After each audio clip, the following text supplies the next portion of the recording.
안녕하세요. 서머피셔 사이언티픽의 박근주입니다. 오늘은 회사와 연구소에서 면접을 잘 보는 방법입니다. 정답이 있는 건 아니겠습니다만은 제가 개인적으로 회사와 아니면은 공공기관 같은 데에서 면접 심사위원을 하면서 느꼈던 점을 좀 정리해 봤고요.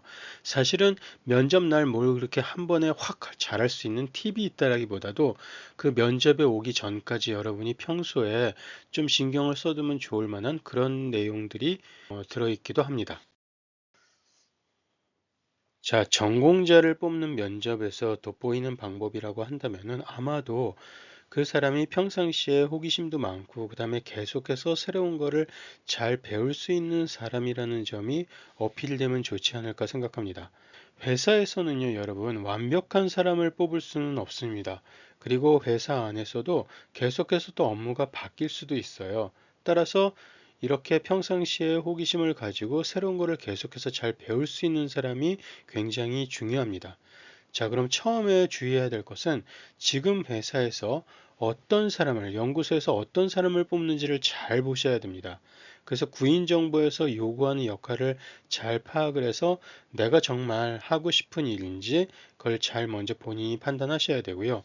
그 다음에 이력서에는 그 구인 역할에 맞는 내용이 돋보이게 내용을 정리를 하셔야 됩니다.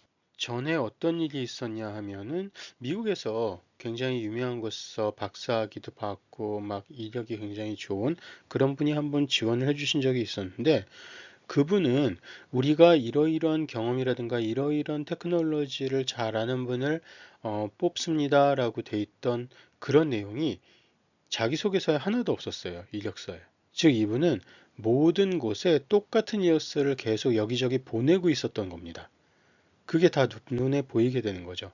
따라서 지금 이 회사에서 이 연구소에서 어떤 거를 경험한 사람을 뽑습니다라고 했을 때는 그 경험에 맞는 내용을 좀 더 부각시키셔야 됩니다. 잘 설명을 하셔야 됩니다. 그리고 전공자를 뽑게 되니까 대개의 경우에는 예를 들면 어떤 장비에 전문가를 모집해서 뭐 연구원이라든가 영업, 마케팅, 학술 지원 업무 같은 걸 할 수 있는 사람을 뽑는다고 할 수 있을 텐데요. 그럴 때는 그러니까 자기가 그 장비에 대해서 어떤 경험을 가지고 있는지, 얼마나 잘 다룰 수 있는지, 그게 어떤 원리인지 그런 거를 잘 설명하시면 됩니다. 근데 여기서 문제가 되는 거는 회사에서 사람을 보통 경력자를 뽑는 경우가 있게 되는데, 그럴 때 저희가 이렇게 봅니다. 그러면서 어떤 다른 연구소나 회사에서 어떤 장비를 굉장히 잘 다루시는 분을 우리가 봤었어요. 알고 있어요. 그래서 그분한테 한번 지원해 보시죠 해가지고 지원하시게 할 수도 있는 건데, 근데 알고 봤더니 이분은 그냥 시키는 대로만 하는 사람이었던 거예요. 그러니까 그 장비에서 자기가 왜 그런 일을 해야 되는 건지, 그 앞단에서 무슨 일이 있었고, 자기가 한 다음에 그 뒷단에서는 무슨 일이 있는지, 그 다음에 그 장비에서는 자기가 쓰는 방법에 또 어떤 다른 사용 방법이 있는지, 그런 거에 대해서는 관심이 전혀 없고, 그냥 위에서 시키는 대로 버튼 누르고 버튼 누르고 버튼 누르는 식으로만 뭐 쉽게 말하면은 비유하자면은 그렇게 일을 하셨던 분인 거예요. 그런 사람은 그러니까 되게 뽑기가 힘듭니다. 그러니까 그 장비에 대해서 뭐 완벽하게 알 수는 없겠죠. 그렇지만 자기가 사용하는 기능 외에 다른 기능도 자기가 써보지는 않았지만 그래도 최소한 이런 기능이 추가적으로 있는 거는 내가 알고 있고 그게 무슨 의미가 있는지는 안다. 이론상으로만이라도 그런 거를 좀 설명하실 수 있으면 더 좋습니다. 그 다음에 A라는 장비가 아니라 경쟁사의 B 장비만 사용했었어도 이 회사에서는 대환영입니다. 그렇게 되면 이 사람은 들어와서 이 A라는 장비를 배우면서 A 장비와 B 장비의 어떤 차이점 같은 거를 점점 더 잘 알 수 있게 되고 양쪽 모두의 전문가가 될 수 있기 때문에 그런 사람도 잘 뽑습니다. 그러니까 내가 이 회사의 이 장비를 써보지 못하고 경쟁성 장비만 써봤어도 지원하시는 거는 굉장히 좋습니다. 다만 그 전에 자기는 B 장비만 썼었는데 지금 여기 A 장비, 이 회사의 A 장비와는 어떤 차이가 있는지 정도는 기본적인 거는 조금 알고 들어와서 면접에서 설명을 할 수 있으면 더 좋겠죠. 만일 거기에서 이 회사의 A 장비는 내가 전혀 모릅니다. 뭐 관심도 없습니다라는 식의 그런 식으로 답변 돼버리면은 왜 이 회사에 지원했는지를 알 수가 없습니다. 그러니까 자기가 써보지는 않았다 하더라도 지금 면접에서 중요하게 얘기가 오가는 이 A 장비에 대한 기초 지식은 알고 들어오시는 게 좋습니다. 그래서 회사에서는 향후 이 사람이 A와 B 장비 모두 가능한 그런 전문가가 될 것을 기대할 수 있습니다. 그리고 당연히 긴장이 되지만 너무 불안해하실 필요는 없습니다. 전에 어떤 일이 있었냐면은 제가 외부 기관에서 심사위원으로 갔었는데 먼저 저희가 이력서를 봤어요. 세 분의 이력서를 봤는데 그 중에서 특히 한 분이 지금 우리가 뽑으려고 하고 있는 이 분야에 관련돼서 이제 일을 쭉 하셨던 게 아주 눈에 잘 들어왔어요. 그래서 면접 시작 전에 저희들끼리 심사위원끼리 보면서 이 사람이 제일 잘 맞는 것 같네요. 라고 서로 의견의 일치도 봤었어요. 그랬는데 면접을 딱 들어왔는데 그분이 너무 긴장을 하고 너무 떠는 바람에 도대체가 아무런 설명을 못 하시는 거예요. 우리는 최소한 여기 위에 적힌 것처럼 이분이 정말로 잘 이해를 하면서 본인이 일을 해왔던 건지 그런 거를 좀 본인한테서 확인을 받고 싶은 건데 너무 대답을 못하니까 결국 그 사람을 뽑을 수가 없었어요. 물론 떨리는 게 당연하긴 한데 본인이 경험한 거라든가 본인이 세세하게 다뤄봤던 전문적인 기술 같은 것은 본인만 잘 알고 있습니다. 심사위원들이 그걸 알 수가 없죠. 그러니까 본인이 그거를 차근차근 이 사람들이 알아듣게 설명해 줘야지라고 차근차근 설명할 수 있으면 됩니다. 좀 자신감을 가지고. 그리고 늘 완벽한 전문가를 뽑는 게 아니라 그 본인이 경험한 거, 지식 같은 거를 잘 정리해서 말을 할 수 있는 사람, 그리고 거기에서 더 업그레이드 된 것으로 보이는 그런 사람을 뽑는 거니까, 내가 완벽하게 아는 거 아닌데 그러면서 너무 불안해하거나 고민하시지 않으셔도 됩니다.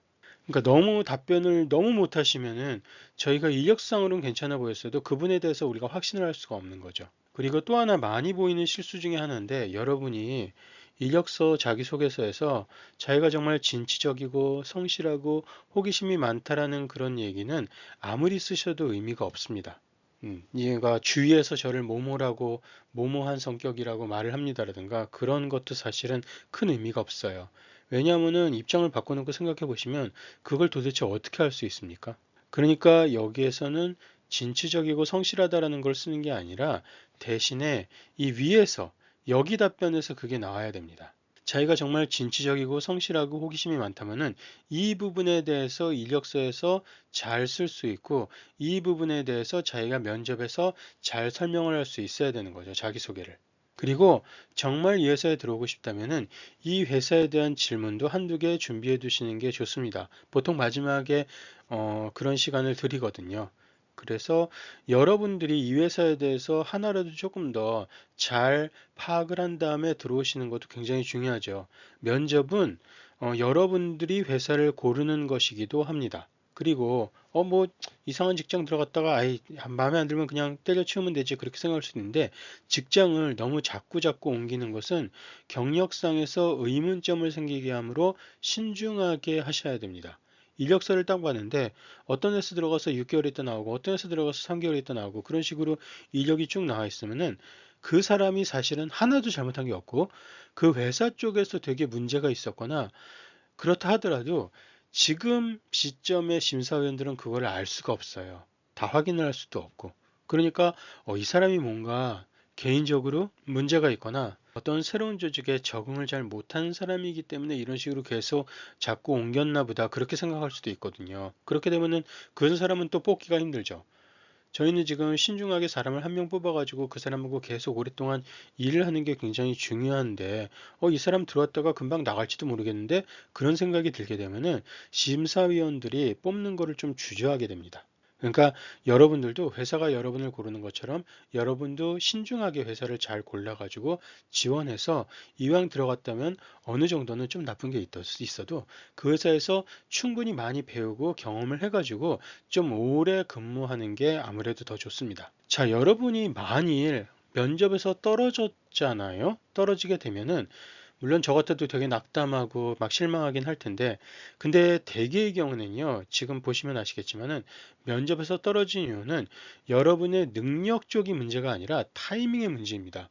운의 문제라도 할 수 있는데 여러분들이 굉장히 막 훌륭하고 이 사람 되게 좋다. 이 사람 정말 잘할 것 같다는 생각이 들었는데 하필이면 바로 그 다음 사람이 우리가 딱 원했던 그런 어떤 장비에 대한 경험이라든가 어떤 연구를 좀 더 많이 해봤던 사람이라면은 그 사람을 두 번째 사람을 뽑을 수밖에 없습니다. 마침 그때 회사가 딱 원했던 어떤 기술이라든가 지식에 조금 더 가까운 사람이 옆에 있었기 때문에 그 사람을 뽑은 거지 여러분이 뭔가가 모자라서 못 뽑은 게 아니에요. 조금 운이 안 맞았던 거죠. 어쩌면 이 회사에서 3개월 뒤에는 여러분한테 딱 맞는 그런 사람을 열심히 뽑기 위해서 날릴 수도 있고 아니면 다른 회사에서는 또 여러분한테 딱 맞는 그런 경험이라든가 지식을 가진 사람을 원할 수도 있는 거죠. 즉 이거는 타이밍이라든가 운에 관련된 문제지 여러분이 나는 너무 능력이 떨어져서 안 됐나 봐 그렇게 자책하실 필요는 없습니다. 그러니까 면접에서 떨어졌을 때 너무 자책하시진 마시라. 너무 실망할 필요는 없고 이번엔 좀 나하고 뭐가 안 맞았거나 하필 내 옆에 좀 더 맞는 사람이 있었나 보네. 그렇게 생각하시면 될 것 같습니다. 네, 개인적인 경험에 불과하긴 합니다만은 면접에 관련돼서 조금 제가 느꼈던 점들을 오늘은 정리해서 설명을 드려봤습니다. 네, 고맙습니다.